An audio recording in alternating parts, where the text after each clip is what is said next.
La présence Ayam est le foyer, le siège individualisé de Dieu, connecté avec le cœur du corps physique par la corde d'argent. C'est votre je réel, l'être à travers lequel vous fonctionnerez lorsque vous aurez réalisé votre ascension. C'est le Dieu en vous qui ne connaît que la perfection et qui la répand et l'étend constamment. C'est votre je permanent qui ne meurt jamais. Ce foyer individualisé dispose du pouvoir des parents divins. La présence Ayam a la capacité de penser et de créer à partir de la vie première ce qu'elle désire par l'usage du libre arbitre. Votre grande présence de vie, le foyer individualisé de Dieu, est un être de feu puissant qui réside avec nous dans les royaumes d'une telle exquise perfection que l'intellect humain en serait bouleversé.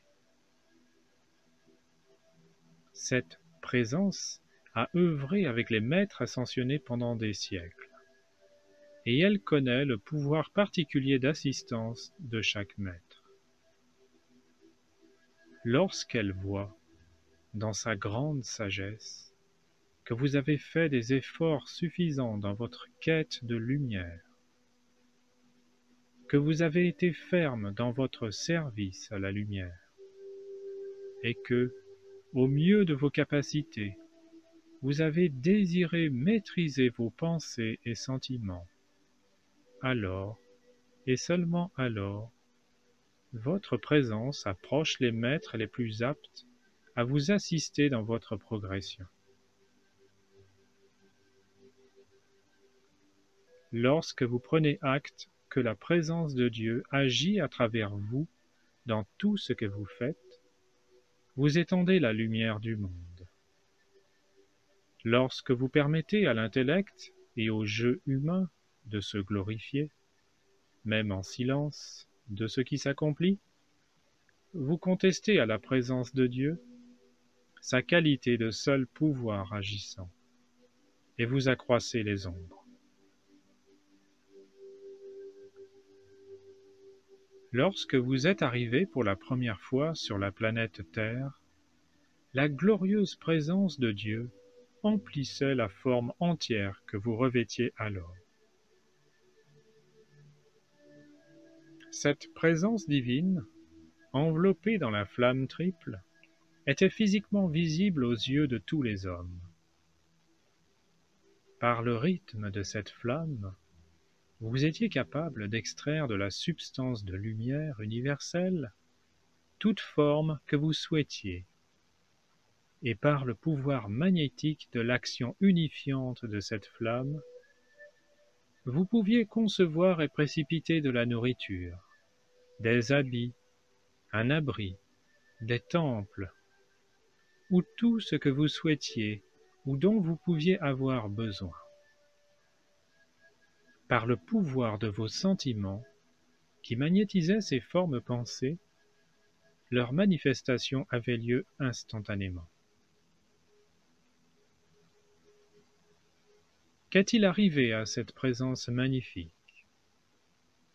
Lorsque l'attention cessa de se porter sur la présence divine et commença à se focaliser sur la création humaine que l'homme générait, la flamme à l'intérieur du cœur commença à décroître en taille et en influence.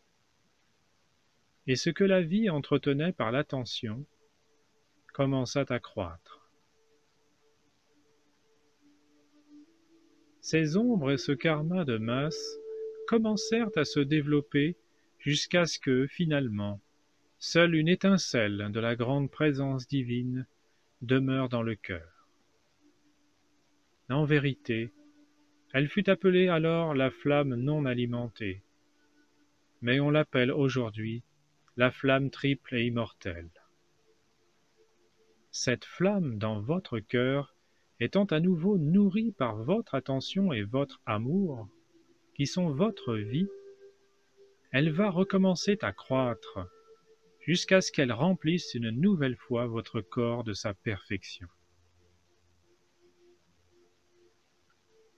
L'homme qui coupe du bois et qui reconnaît que l'énergie de Dieu affluent dans son bras est le pouvoir par lequel il travaille, étend la présence divine en lui-même, illumine son aura et éclaire le monde. La cantatrice donnant acte à Dieu qu'il chante à travers elle, étend la lumière du monde. La femme qui reconnaît que la présence de Dieu lui permet d'accomplir ses tâches ménagères, remplit son aura de lumière et étend la lumière du monde. La présence de Dieu, lorsqu'elle est invoquée et reconnue, remplit toujours l'individu de lumière.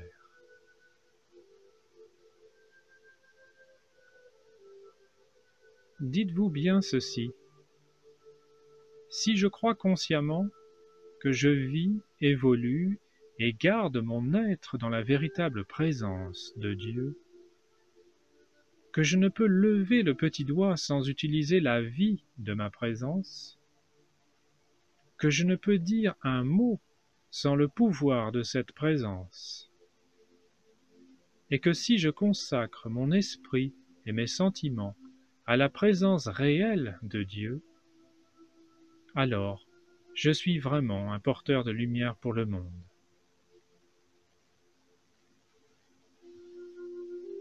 André Riviera pour contemplativeart.com